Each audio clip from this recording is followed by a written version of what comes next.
A new federal rule will force big companies to report pay scales according to gender and race. On Monday, Google announced something unusual. After its annual pay equity analysis, it gave most of the raises to adjust for unequal practices to men. The company says that it was about to make changes this year that would have compensated many men less than women in a certain job category, so it headed off that inequity. But the analysis appears to leave out many of the factors that women at the company say have led them to be paid less. The company's annual reviews only compare people in the same job categories, yet women say the problem is that they are hired into lower tier and lower pay positions while men start in higher level jobs with higher pay brackets. It's hard to know for sure what's going on with Google's wage gap, because the company won't release all of its data publicly. In prior years it claimed that it had no gap in pay between men and women, while arguing that it shouldn't have to hand over detailed data to the Department of Labor, which analyzes pay practices at government contractors. Yet in 2016 the Labor Department found that Google had systemic disparities, which an official called quite extreme. A new rule could help make sense of what's going on. On Monday, a federal judge cleared the way for the Equal Employment Opportunity Commission to start requiring companies with 100 or more employees to collect and report their pay scales broken down by gender and race. President Barack Obama proposed the rule in 2016, but when Donald Trump came into the White House, he halted its implementation, saying it imposed too large a burden on businesses and wasn't likely to offer meaningful enough insights into pay discrimination. The judge ruled that the Trump administration had failed to show that it would have created an actual burden on companies, and she ordered the government to move forward with its implementation.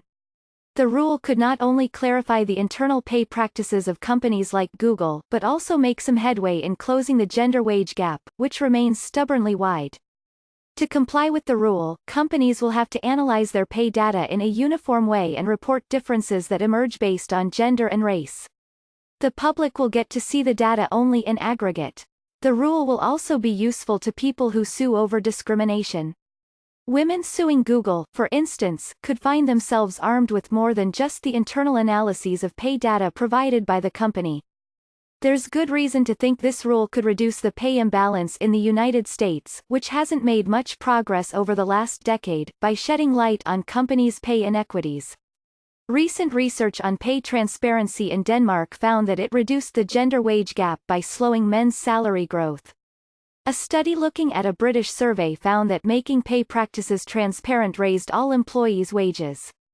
And gender wage gaps are far smaller in both unionized workplaces and the public sector, where pay scales are usually available to anyone. In other words, sunlight's disinfecting qualities are quite powerful for combating unequal pay. Of course, once they disclose pay disparities, companies could choose not to do anything about them. But that would risk the intervention of the EEOC, which is tasked with ensuring companies pay men and women equally. Other countries have gone much further on public disclosure of pay equity gaps.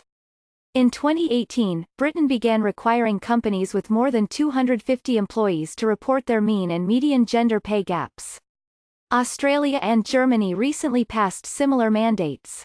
Iceland makes companies undergo yearly audits to prove that they pay men and women equally and to fix any gaps larger than 5%. France has also started requiring companies to report how much they pay women compared with men and, if the gaps aren't fixed within 3 years, will fine them up to 1% of their payroll. We can already see the fruits of these kinds of efforts at transparency. Google, for example, has been forced to cough up the fact that in 2017 its female British employees on average earned 17% less per hour than the male ones. It has been illegal for an employer to pay women less than men for the same work in this country for over half a century. And yet women are still fighting unequal pay in the tech sector and beyond. American women who work full-time year-round make 20% less than men.